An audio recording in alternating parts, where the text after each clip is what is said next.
सांसों के झूले में झूलने की विद्या, इसको सीखने में समय बिताओ। ये विद्या ब्रह्मास्त्र है, हमारी समस्त इच्छा पूर्ति का मुख्य स्रोत है।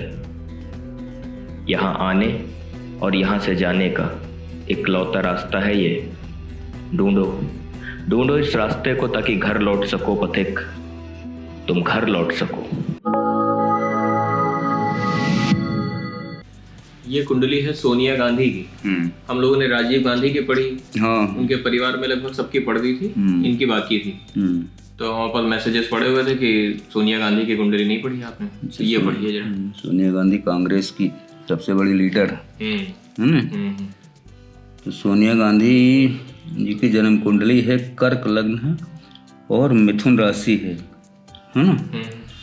सबसे पहले आयु की गणना करते हैं। तो लग्नेश द्विस्वभाव में है, अष्टमेश का शनि चर में, द्विस्वभाव चर अल्पायु हो गए। लग्न चर में है और चंद्रमा द्विस्वभाव में है, ये भी अल्पायु हो गए। और शनि चर में है और चंद्रमा द्विस्वभाव में, ये भी अल्पायु हो गए। तीन तरह से अल्पायु है ना। हाँ, और ये मध्यायु में चल रही है। और मध्यायु में चल रहे हैं, 77 साल की उम्र। हाँ। ये कैसे, कहीं कुंडली गलत तो नहीं? नहीं, कुंडली सही है एकदम। अच्छा, चलो देखते हैं। इसमें राजयोग देखे जाए पता चले। लग्नेश चंद्रमा यहाँ 12वें घर में बैठा है ना। और चंद्रमा यहाँ पे नीचा राशि है, वृश्चिक इसकी नीच राशि, 5 राशि पीछे मिथुन में बैठा है। ठीक है, तो ये यहाँ पे कोई राजयोग तो नहीं बना रहा। अच्छा, पंचमेश का मंगल 6ठे घर में आ गया, उच्चाभिलाषी मकर इसकी उच्च राशि है, 1 राशि पीछे धन में बैठा है, ये भी कोई राजयोग नहीं बना रहा।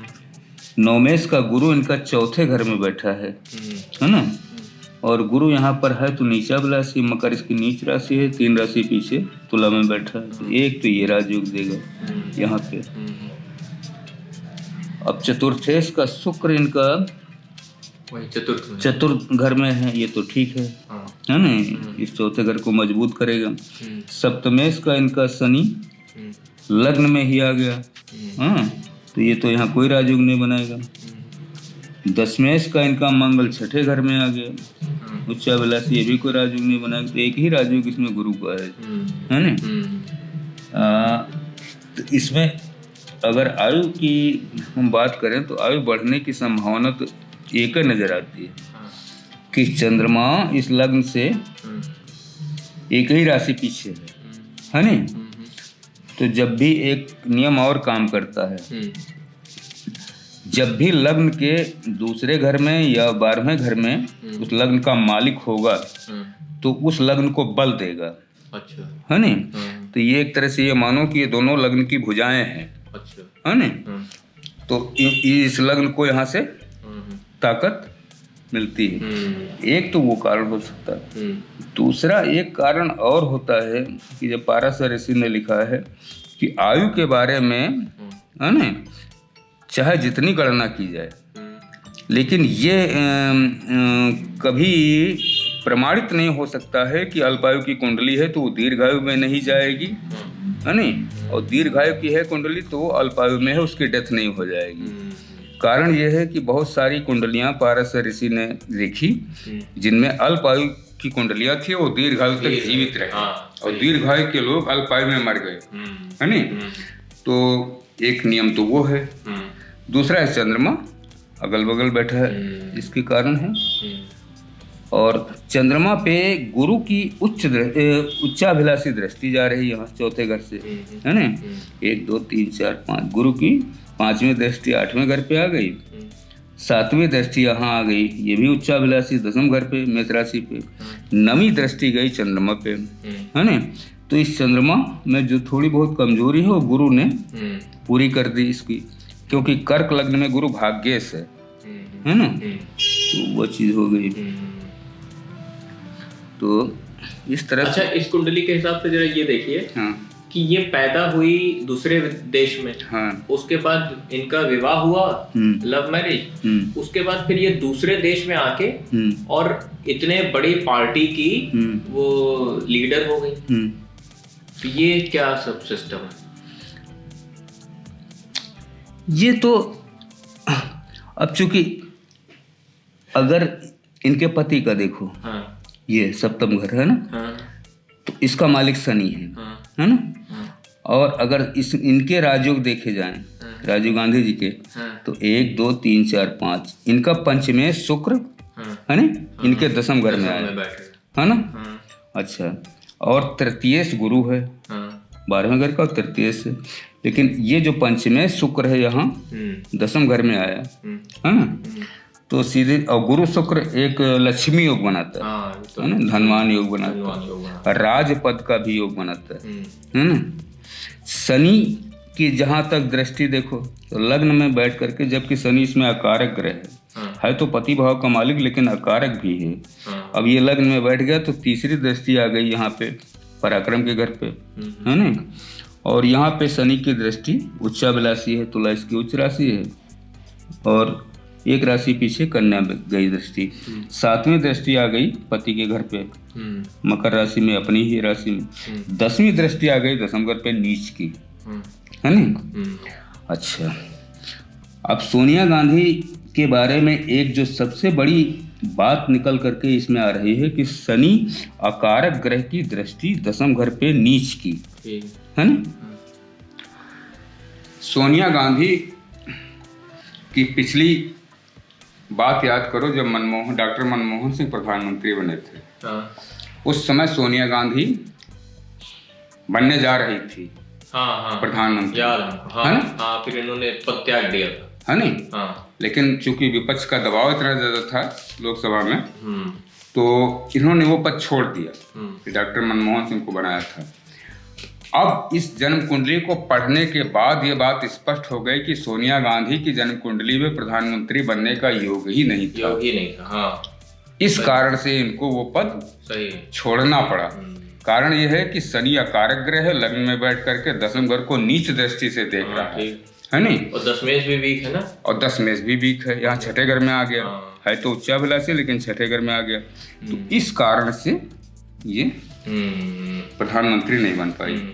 अच्छा, इसमें देखिए एक चीज इस कुंडली के अंदर कि इनके हस्बैंड जो राजीव गांधी थे, उनकी एक तरीके से देखा जाए तो दुर्घटना में मृत्यु हुई, तो ये वैधव्य योग बनेगा ना सप्तम भाव पे।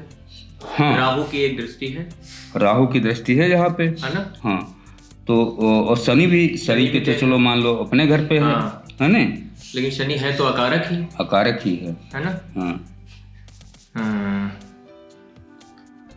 हमने देखा राहु की अकेली दृष्टि बहुत खतरनाक जब जो है वो करती है।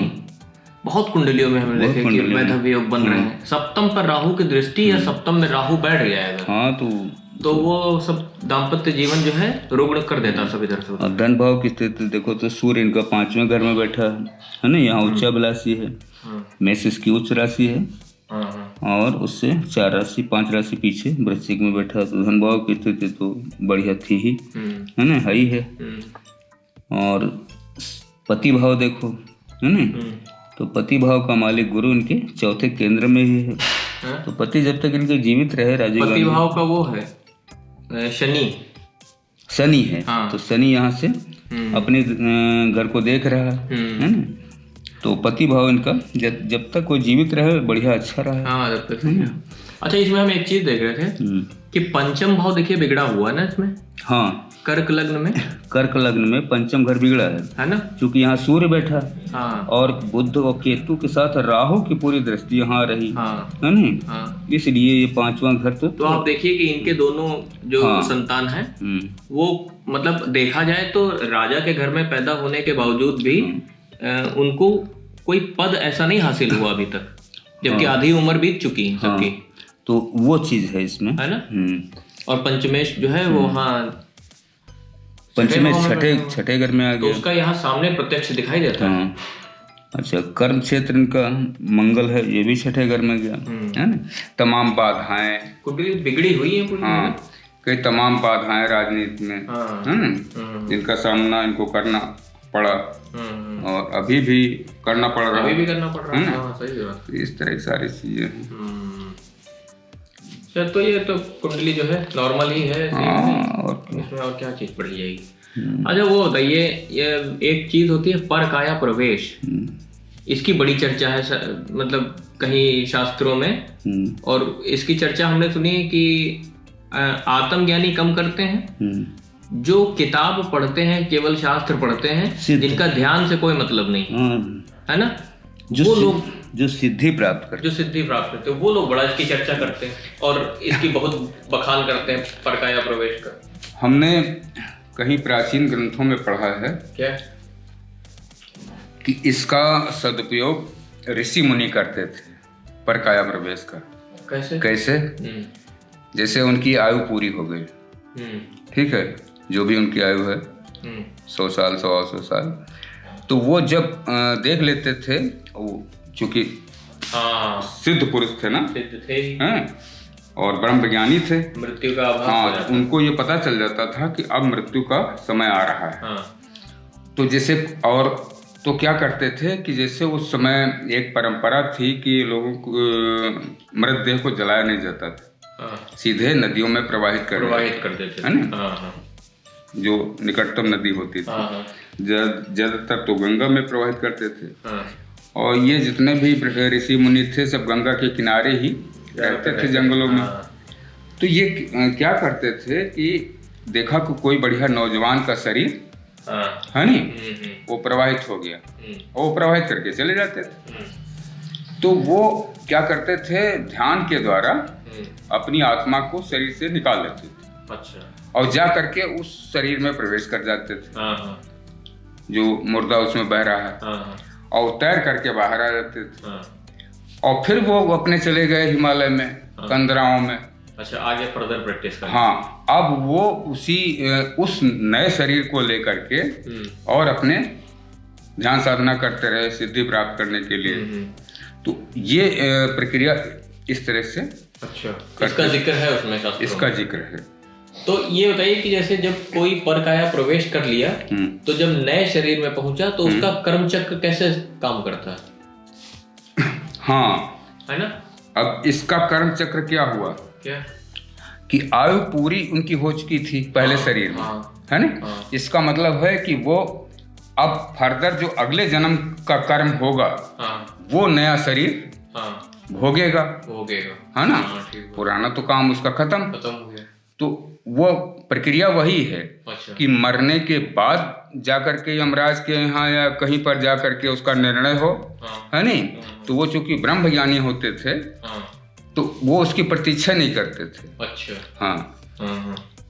एक नियम और काम करता है, बहुत सारे संत महात्माओं को भी नहीं पता है।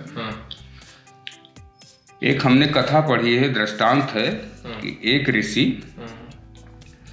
को ये पता चल गया कि मेरी आयु इतनी है ना। तो जब उनकी आयु का मृत्यु का समय आया तो ध्यान में बैठ गए। अच्छा। हाँ, अब ध्यान में जब वो बैठ गए तो वो ब्रह्मलीन हो गए। हाँ, उसमें मृत्यु जा ही नहीं सकती। अब जब वो ब्रह्मलीन हो गए, यानी ब्रह्म से एकाकार हो गया, तो वहां पर कोई दूत या यमराज जा ही नहीं सकता, क्योंकि वो तो स्वयं परमात्मा में स्थित है। अब परमात्मा को कौन मारेगा, या परमात्मा से वो आत्मा निकालेगा कैसे? तो वो वापस चले जाते थे। अच्छा। हाँ, तो वो वापस चले गए। अब ये इन्होंने देखा कि ये सब वापस चले गए, ये अपने निकल करके परकाया प्रवेश कर लिए। अच्छा। तो वो उनका इस आयु का कार्य जो था, है ना, वो पूरा हो गया। अब दूसरे नए किसी गर्भ में जाने की अपेक्षा वो दूसरे नए शरीर में प्रवेश कर गए, वो परकाया प्रवेश हो गया। तो नए शरीर, अब अगले कर्मों का निर्धारण तो यमराज को करना ही पड़ेगा। अच्छा। कर्मों का, है नी। तो उन ऋषि के जो कर्मों के आधार पर जो अगला जन्म देना है नी, उस कर्मों का तो निर्धारण कर दिया, और वो कर्म उनको ट्रांसफर कर दिए ऋषि को। तो वो शरीर भोगेगा जो अगला परकाया प्रवेश के द्वारा मिला। अच्छा।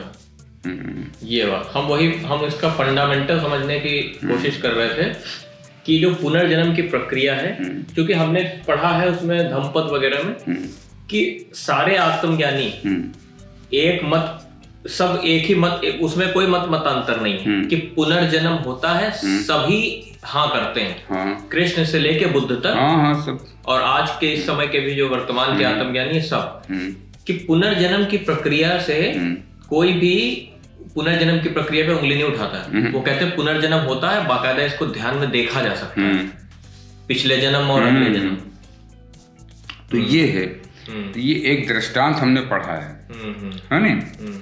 तो अब इसमें कितनी सच्चाई है, क्योंकि अब आजकल परकाया प्रवेश करना कोई आसान भी नहीं है। हाँ, ये तो सही। हाँ। उसके लिए तमाम तरह की ध्यान साधना सिद्धियां प्राप्त करनी पड़ेंगी। तो ये जो शरीर की जलाने की प्रक्रिया थी, ये इसी वजह से तो नहीं आई थी कि परकाया प्रवेश एक समय में बहुत होने लग गया होगा? हाँ, ये हो सकता है ना? हाँ, ये आत्मज्ञानी जो है इतना ज्यादा परकाया प्रवेश ये हो सकता है, या मध्यकाल में कुछ ये जो महामारियां फैली, है नहीं? पीत ज्वर है नहीं, और तमाम चीज इसकी वजह से जलाए जाने लगे ताकि इसके कीटाणु वायुमंडल में न फैले। हाँ, तो हो सकता है ये चीज ठीक है। अंतर श्रृंगार की वियोग से संयोग की यात्रा में जो संचारी भाव चलता है वो अनाहत चक्र पर चोट करता है, उसे खोलकर मुक्त कर देता है। स्नायु तंत्र सजीव होकर ब्रह्मांड यानी पंचम तत्व में विलीन होने के लिए तत्पर हो जाता है। ये शरीर में यह प्रक्रिया घटित होती है, वो तत्काल अशरीरी हो जाता है। जो शरीर इस शरीर को देखता है वो शरीर अशरीरी की यात्रा में जाने को उमड़ने लगता है। ब्रह्मांड की आदि शक्ति जो मोह के प्रभाव में रहती है मुक्त हो जाती है और दोनों शरीर अशरीरी में संभोग कर लेते हैं। पर यह नारायण की स्थिति नहीं है, यह घटना मन के नियंत्रण में है। इसे ज्ञानी जान नहीं सकता, क्योंकि ज्ञानी मन के द्वारा छला हुआ एक नर या नारी है जो सुषुप्तावस्था में है। उसके जागने में बहुत समय है अभी।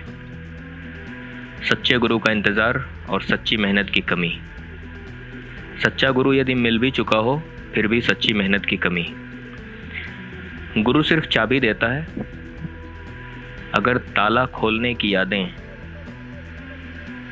अब चेतन में न पड़ी हूं तो चाबी एक खिलौना मात्र है। खेलो और छोड़ दो। भटको इस ब्रह्मांड में, यही तुम्हारी नियति है। भटको